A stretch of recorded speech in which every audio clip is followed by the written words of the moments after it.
നമസ്കാരം. റാഫ്റ്റോ ക്രിക്കറ്റിലേക്ക് അവർക്കും സ്വാഗതം.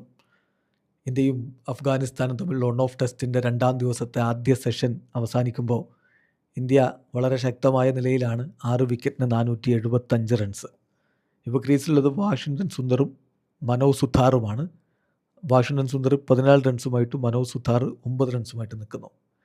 ഇന്ന് നമുക്ക് പ്രധാനമായും നഷ്ടപ്പെട്ട വിക്കറ്റുകൾ, അതിലൊരു നിരാശ തോന്നിയത് ഋഷഭ് പന്തിൻ്റെ കാര്യത്തിലാണ്. അദ്ദേഹത്തിന് ഒരു വെൽ ഡിസേർവ്ഡ് സെഞ്ചുറി നഷ്ടപ്പെടുന്ന കാഴ്ച. മനോഹരമായിട്ട് കളിച്ചിരുന്നു. 121 പന്തുകൾ, 6 ഫോറും 3 സിക്സും അടക്കം 81 റൺസിലെത്തിയതാണ്. ബട്ട് അൺഫോർച്ചുനേറ്റ്ലി അഷ്മത്തുള്ള ഷഹീദിയുടെ പന്തിൽ അസ്മത്തുള്ള ഒമർസായി പിടിച്ച് അദ്ദേഹം മടങ്ങി. അതേസമയം ശുഭ്മൻ ഗിൽ ഇന്നലെ തന്നെ സെഞ്ചുറി പൂർത്തിയാക്കിയിരുന്നു. ഇന്ന് അദ്ദേഹമാണ് നമുക്ക് ആദ്യം നഷ്ടപ്പെട്ട വിക്കറ്റ്.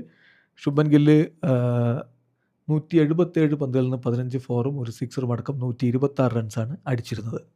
ധ്രുവ് ജുറലിന് വലിയൊരു സ്കോറിലേക്ക് പോകാൻ പറ്റിയില്ല. അദ്ദേഹത്തിൻ്റെ ബാറ്റിൽ നിന്ന് 20 പന്തുകൾ നേരിട്ടപ്പോഴേക്കും 4 ഫോറുകൾ വന്നിരുന്നു. 19 റൺസാണ് അദ്ദേഹം അടിച്ചത്.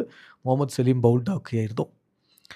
അപ്പോൾ ഇന്ത്യക്ക് ഇന്ന് നഷ്ടമായ വിക്കറ്റുകൾ ശുഭ്മൻ ഗില്ലും ഋഷഭ് പന്തും ധ്രുവ് ജുറലുമാണ്. ഇന്നലെ നമുക്കറിയാം യശസ്വി ജയ്സ്വാൾ 24 റൺസ് അടിച്ച് മടങ്ങിയിരുന്നു. കെ എൽ രാഹുലിൻ്റെ സെഞ്ചുറി 100 റൺസ്, സായ് സുദർശൻ 81 റൺസും അടിച്ചിട്ടുണ്ടായിരുന്നു. ഏതായാലും ഇതിലിപ്പം മുഹമ്മദ് സലീമിനെ സംബന്ധിച്ചിടത്തോളം അവനൊരു ഡ്രീം കം ട്രൂ എന്ന് പറയാവുന്ന ഒരു മാച്ചാണ്.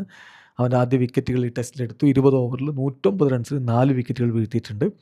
ബാക്കി അവരുടെ വിക്കറ്റ് എടുത്ത് സിയാവുർ റഹ്മാനും അതുപോലെ അഷ്മത്തുള്ള ഷഹീദിയും രണ്ടുപേരും ഓരോ വിക്കറ്റുകൾ വീഴ്ത്തുകയും ചെയ്തു. ഏതായാലും ഒരു 500-ന് മുകളിലേക്കുള്ളൊരു സ്കോർ അടുത്ത സെഷൻ്റെ ഒരു പകുതിയൊക്കെ ബാറ്റ് ചെയ്യുമ്പോഴേക്കും നല്ല സ്കോറിലേക്ക് ഇന്ത്യ എത്തിക്കഴിഞ്ഞിട്ടുണ്ടാവും.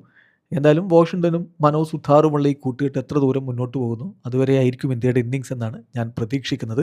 എന്തായാലും ഓൾറെഡി ഈ അഫ്ഗാൻ ടീമിന് ബുദ്ധിമുട്ടുണ്ടാക്കാനുള്ള സ്കോറിലേക്ക് നമ്മുടെ ടീം എത്തിക്കഴിഞ്ഞിട്ടുണ്ട്. വീഡിയോ അവസാനിക്കുന്നു. ക്രിക്കറ്റ് ലോകത്തെ കൂടുതൽ വിശേഷങ്ങളുമായി റാഫ്റ്റോക്സിൽ എത്താം.